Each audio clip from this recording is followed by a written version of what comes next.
see an annoying boy running towards me. That boy is Satori, my neighbor and good friend since we were children. You know, the kind of friend you'd never see yourself making today, but it just kind of works out because you've known each other for so long. We used to walk to school together on days like this, but starting around high school, he would oversleep more and more frequently, and I would get tired of waiting up. But if he's going to chase after me like this, I almost feel better off running away. Instead, I sigh and stop in front of the crosswalk and let Satori catch up to me. I overslept again, but I caught you this time. Only because I decided to stop and wait for you. You sound like you were thinking of ignoring me. That's just mean. What if people see you acting weird? I don't want them to think we're a couple or something. Yeah. Well, anyway. You still waited for me. I guess you don't have any need to be mean even if you wanted to. Whatever you say, Satori. We cross the street together and make our way to school. As we draw near, the streets become increasingly speckled with other students making their daily commute. By the way, Kozakura, have you decided on a club to join yet? A club? I told you already. I'm not really interested in joining any clubs. I haven't been looking either. Eh? That's not true. You told me you would join a club this year. Huh. Did I? I'm sure it's possible that I did in one of our many conversations where I dismissively go along with whatever he's going on about. Satori likes to worry a little too much about me, even when I'm perfectly content just getting by on the average, while spending my free time on games and anime. Uh-huh. I was talking about how I'm worried that you won't learn how to socialize or have any skills before college. Your happiness is very important to me, you know. And I know you're happy now, but I die at the thought of you becoming a NEET in a few years because you're not used to the real world. You trust me, right? Don't make me keep worrying about you. I'll look at a few clubs if it makes you happy. No promises, though. Will you at least promise me you'll try a little? Okay, fine. I promise I'll try. A little. Alright! Why do I let myself get lectured by such a carefree boy? More than that, I'm surprised I relent to him.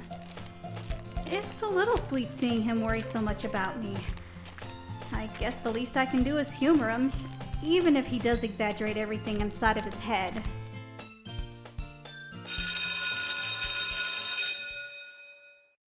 The school day is as ordinary as ever, and it's over before I know it. After I pack up my things, I stare blankly at the wall, looking for an ounce of motivation. Clubs. Satori wants me to check out some clubs. I guess I have no choice but to start with the anime club. Boo! Ah! Satori, what in the world? He must have come into the classroom while I was spacing out. I looked around and realized that we're alone. Everyone else is already gone. I thought I'd catch you coming out of the class, but I saw you just sitting here and spacing out as it came in. You're even worse than me sometimes. I'm impressed. You don't need to wait up for me if it's going to make you late for your own club. Well, I thought you might need some encouragement.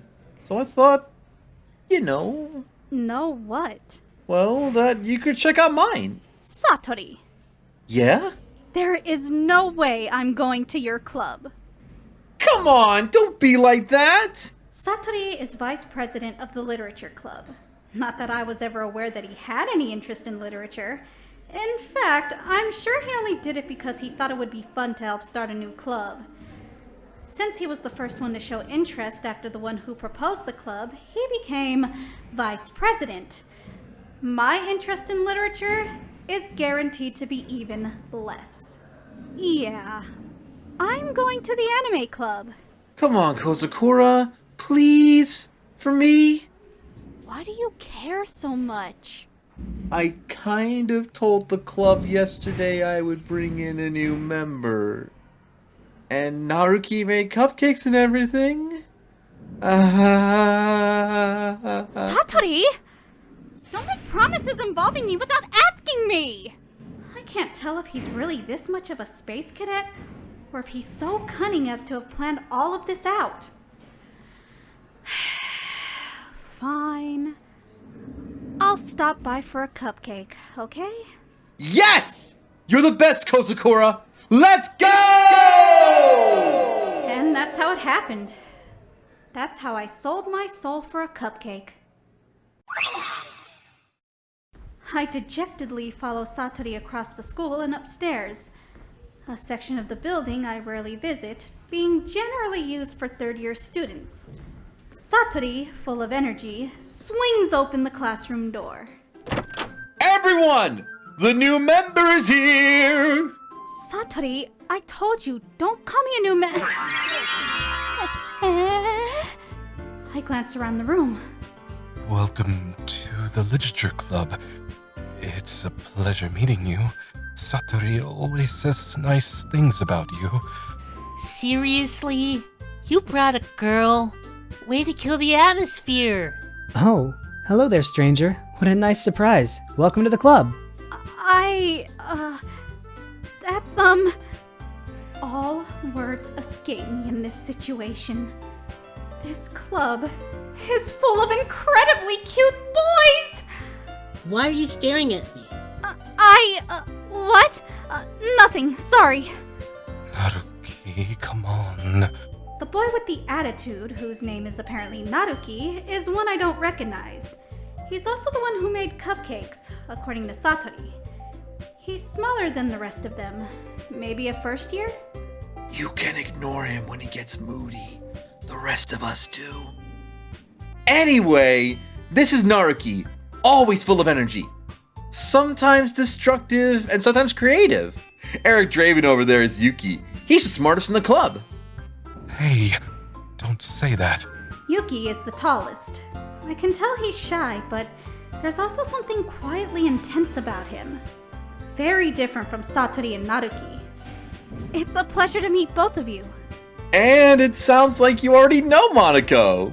Last year, world history and English, right? Yeah. Yes. It's so great to see you again. Monako smiles charmingly. We rarely talked, but we shared 2 classes last year. He was probably the most popular boy in class. Smart, funny, athletic. Not the kind of boy I thought I'd ever get close to. So when he smiles at me like that, yeah. You too, Monako. Come sit down, Kozukura. We made room for you at the table, so you can sit next to me or Monako. Oh, I'll get the cupcakes. Hey, don't touch my pan! I made them, so I'll go get them! Sorry, I got a little excited. I'll make some tea as well. The boys have a few desks arranged to form a table. As Satori mentioned, it's been widened so that there is one space next to him and one space next to Monako. Naruki and Yuki walk over to the corner of the room where Naruki grabs a wrapped tray and Yuki opens the closet. Still feeling awkward, I take a seat next to Satori. Naruki proudly marches back to the table, tray in hand. Gentlemen, and Kazukura, I guess. Behold! Aw, look at those! Naruki lifts the foil off the tray to reveal a dozen white, fluffy cupcakes, decorated to look like little cats. The whiskers are drawn with icing, and little pieces of chocolate were used to make the ears. That's really creative, Naruki. Beautifully done. Thanks. Stop making it weird and just take one. Satori grabs 2 and hands one to me. He really is sweet. Monako takes one next.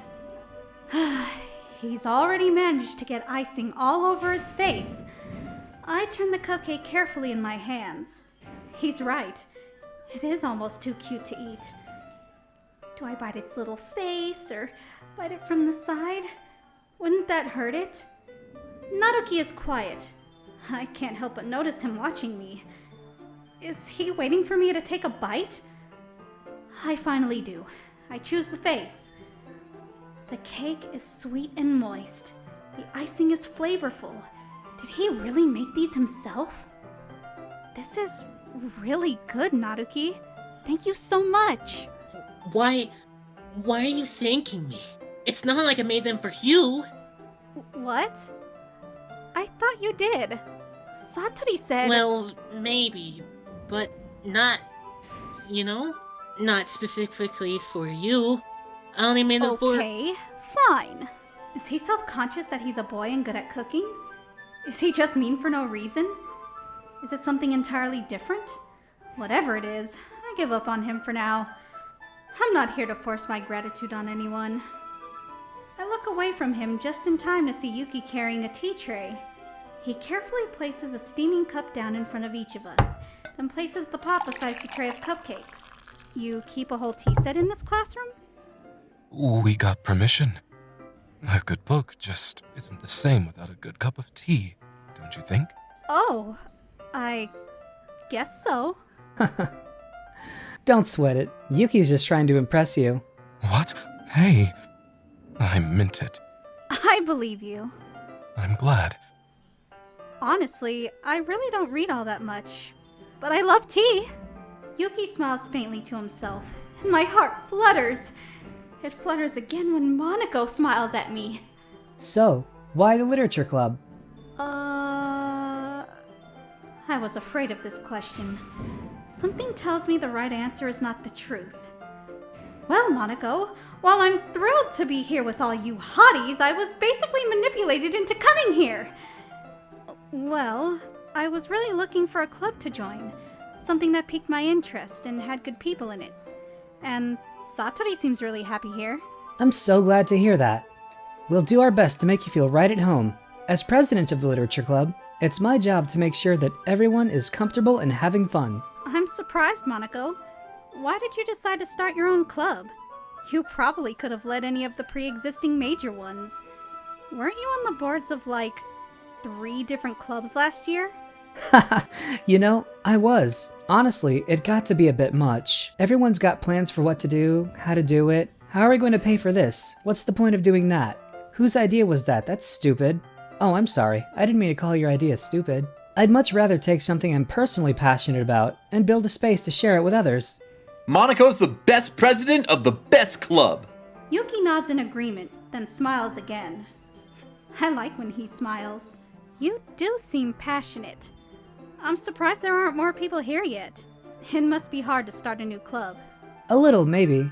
I think it takes a special kind of motivation to put forth the effort to build something that'll last. Especially when it's something that doesn't immediately grab your attention, like literature. You have to convince people you're both fun and worthwhile. But it makes upcoming school events like the festival that much more important. I think we're up for the challenge, right guys? Yeah! We'll do our best. Uh-huh. Such different boys, all interested in the same thing. Monako must have worked really hard just to find these 3. Maybe that's why they were all so delighted by the idea of a new member joining. Though, I still don't really know if I can keep up with their level of enthusiasm about literature. So, Kozukura, what kind of things do you like to read?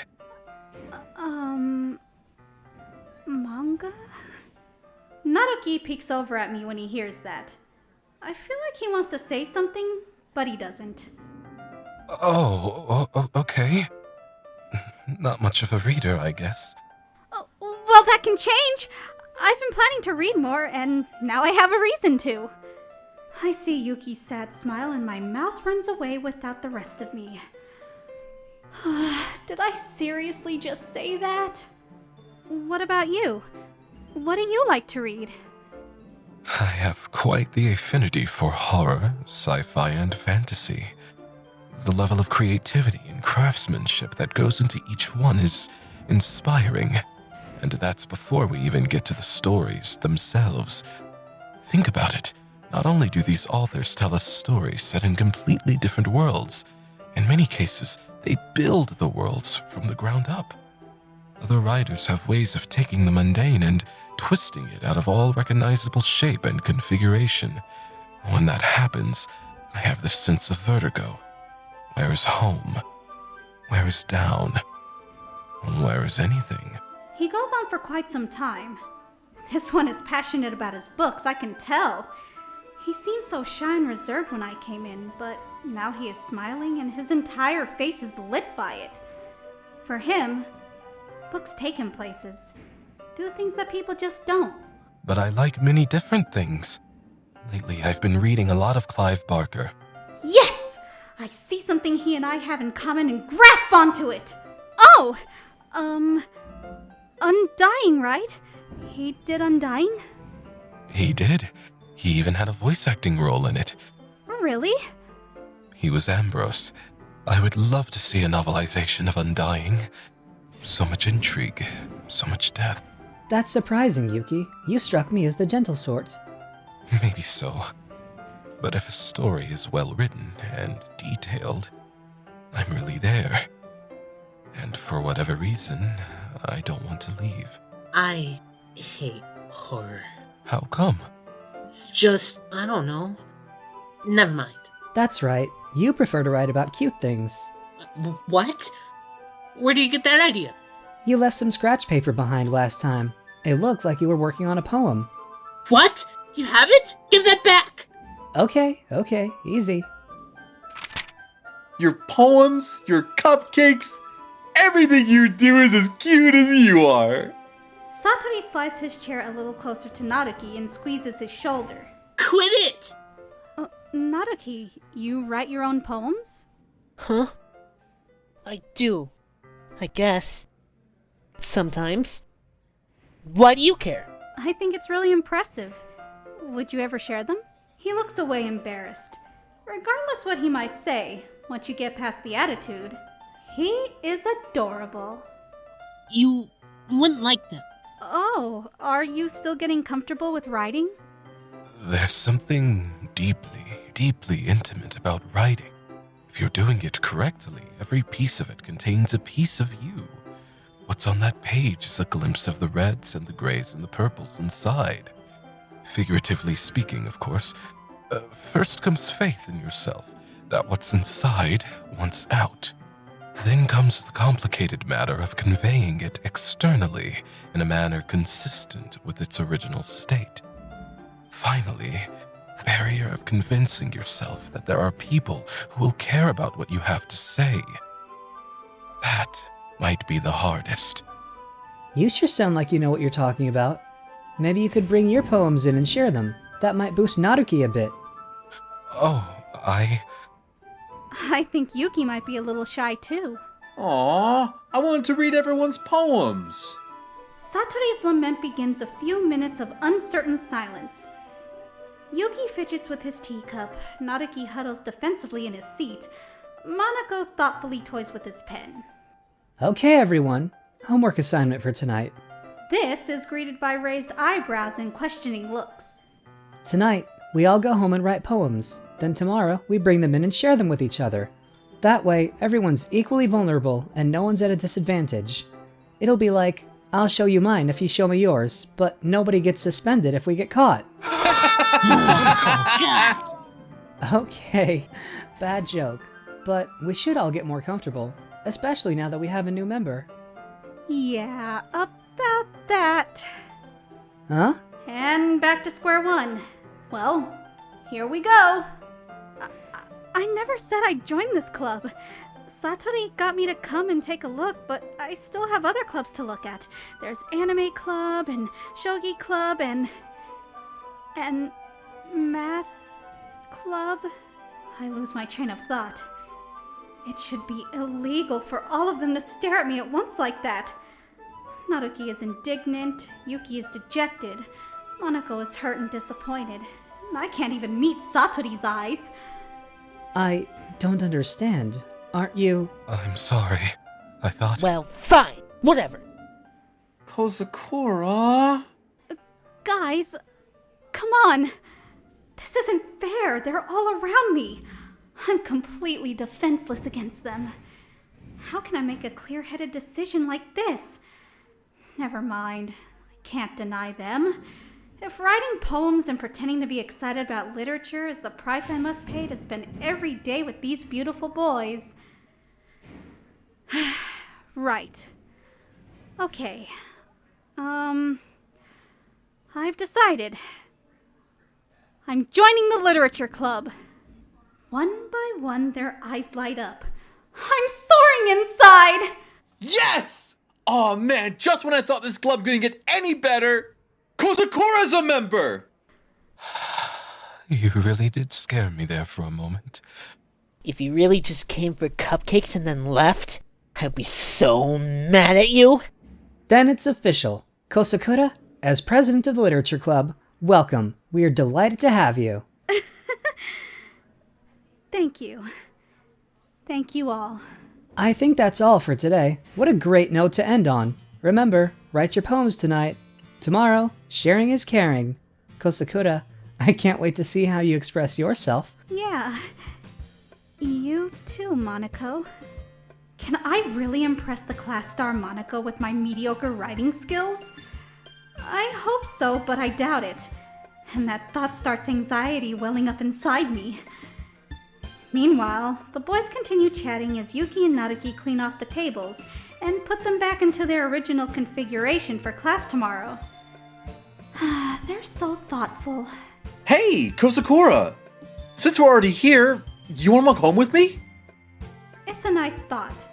Since he sleeps late so often, we haven't walked to school together in a long time. And he's always busy with the club, so we haven't walked home together either. Sure, okay.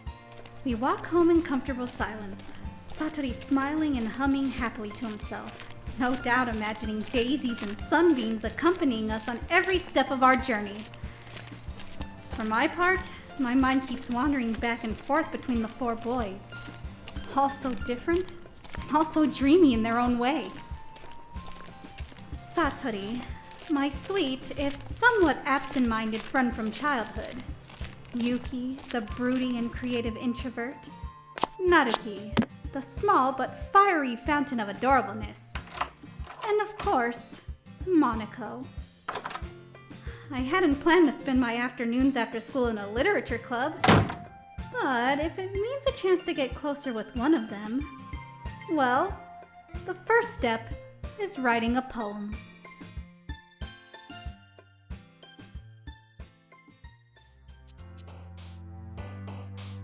Yikes! Well, it looks like I'll be writing a poem. But for who? Help me decide by choosing day 2 of the boy you think I should go for, okay? We'll see you there!